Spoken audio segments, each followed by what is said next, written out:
Halo, welcome back to my channel. Masih terus bersama gue Kartika yang akan membagikan tips dan trik ide usaha apa aja yang bakalan laris keras ketika bulan Ramadan. Sebelum itu, gue mau ngajak dulu nih, jangan lupa like, comment, and subscribe ya guys. Dan nyalakan bunyi loncengnya kalau kamu suka video ini.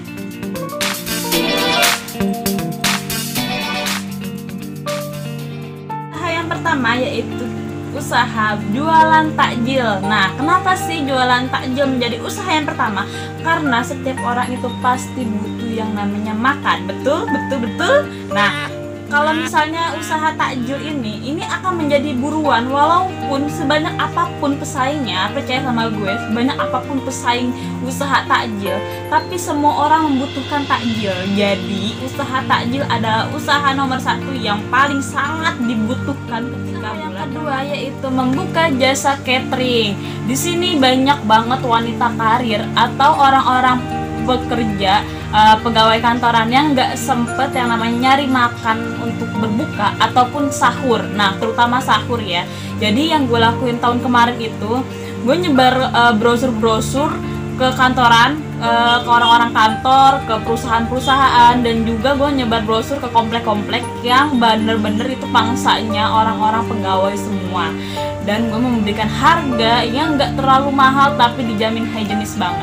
Nah, di situ banyak banget yang mesen. Karena apa? Mereka nggak sempet yang namanya mencari makan. Nah, itu adalah peluang buat kita, buat UMKM, apalagi kita yang bisa masak sendiri tanpa harus menyuruh jasa catering untuk membuat makanan tersebut.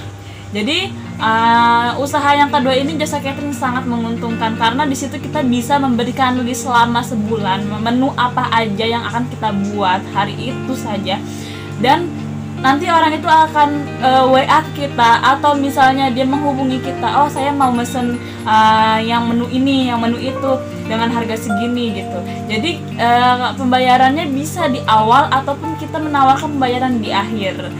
Dan itu tergantung kita mau bagaimana cara memainkannya. Yang penting dijamin aja makanannya itu benar-benar enak, higienis, dan yang paling dibutuhkan orang itu murah.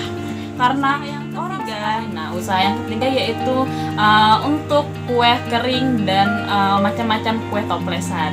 Nah, di sini di Indonesia ini tradisinya itu kalau mau puasa biasanya ada yang namanya tuh mampir-mampir rumah tangga atau ke rumah saudara untuk memberikan kayak bingkisan.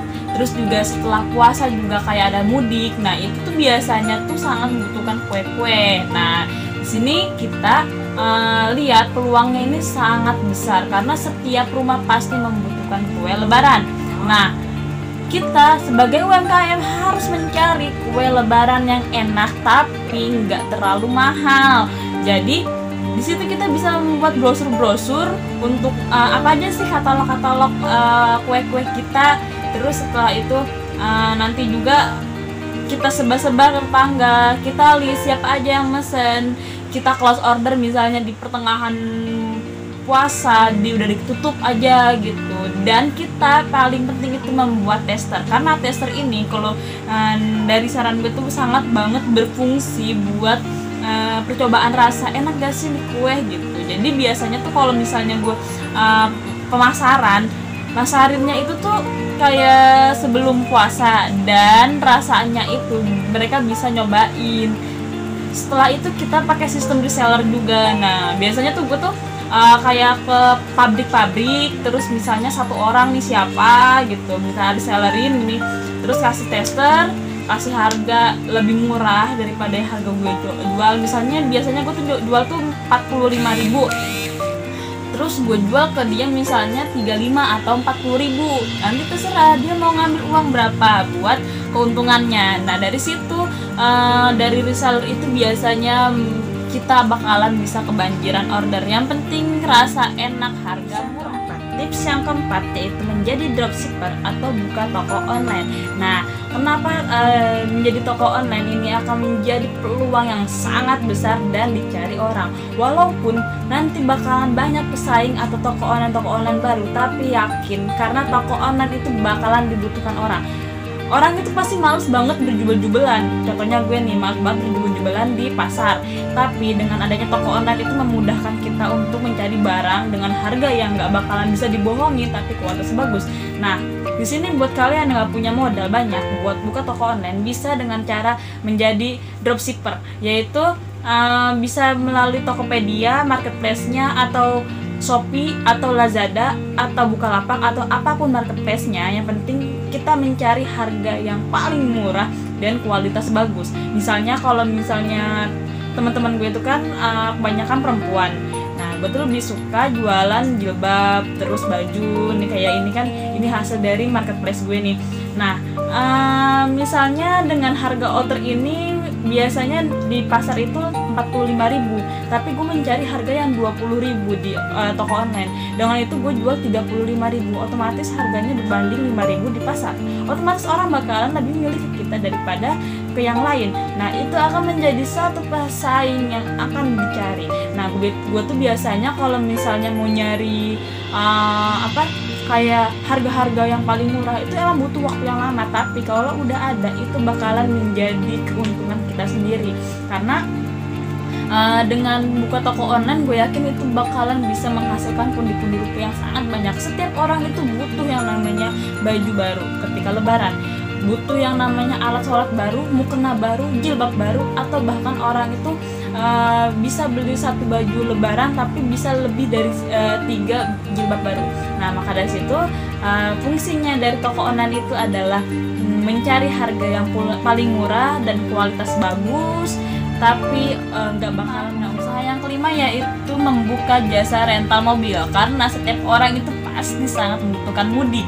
Nah, dengan mudik ini kan orang ada beberapa yang males kan kalau misalnya harus berjubel-jubel dengan orang lain gitu, naik kendaraan umum gitu. Maka dari itu kita menawarkan jasa rental mobil atau plus jasa rental mobil plus supirnya. Jadi dari situ kita menawarkan harga, misalnya per hari gue ini jualan rental mobil per hari itu 500.000 gitu. Nah, terus dia mau charter berapa hari gitu. Jadi dengan misalnya jaminannya apa nih, kalau kita mengasih mobil kita nih jaminannya apa gitu supaya lebih aman. Dan yang paling penting, membuka jasa rental mobil itu harus didasari dengan keamanan karena banyak banget kejahatan.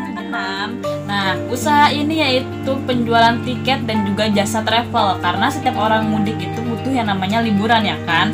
Nah, kalau misalnya liburan itu butuh yang namanya tour guide, karena mereka tidak tahu bagaimana nanti mereka di satu kota asing. Nah, di situ kita bisa menawarkan jasa tour guide dan juga penjualan tiket-tiket untuk mudik, karena orang yang mudik itu banyak yang menggunakan pesawat, ada juga yang menggunakan kapal, ada yang menggunakan kereta api atau bis. Nah, situ kita berfungsi bisa menjualkan jasa tiket untuk mudik, atau bahkan kita bisa menyewakan bis-bis untuk banyak orang. Yang ketujuh yaitu berjualan kurma. Nah, di sini kurma itu suatu buah yang bener-bener identik banget buat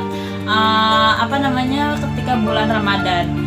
Terus juga kurma itu menjadi makanan satu yang wajib ketika orang itu tuh berbuka puasa. Maka dari itu jualan kurma adalah salah satu ide yang bisa menghasilkan untung yang banyak banget. Selain itu juga gue mau ngasih saran buat kalian juga, usaha es timun suri atau buahnya sekalipun, buah timun suri itu menjadi ide usaha yang ciamik banget, karena buah timun suri itu salah satu buah yang difavoritin banyak orang. Jadi itu adalah 7 usaha dari gue yang bisa kalian aplikasikan, yang mana yang kalian cocok dengan modal, karena segala sesuatu itu akan ditentukan dengan 7 usaha yang sangat menarik untuk kita lakukan ketika bulan Ramadan. Jadi kalau kalian yang udah mencoba usaha-usaha yang gue kasih tips dan triknya, jangan lupa di kolom komentar untuk dikasih reviewnya, bagaimana hasilnya, apakah bisa laku keras.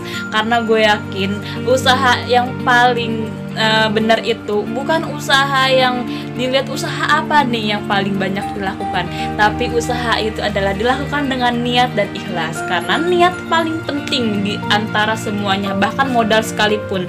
Jadi kalau misalnya kalian udah niat membuka usaha, jangan lupa terus dilakukan walaupun banyak rintangan halangannya, terus gagal dan menjadi berhasil. Itu dari gue sebagai Kartika. Mohon maaf apabila ada yang salah.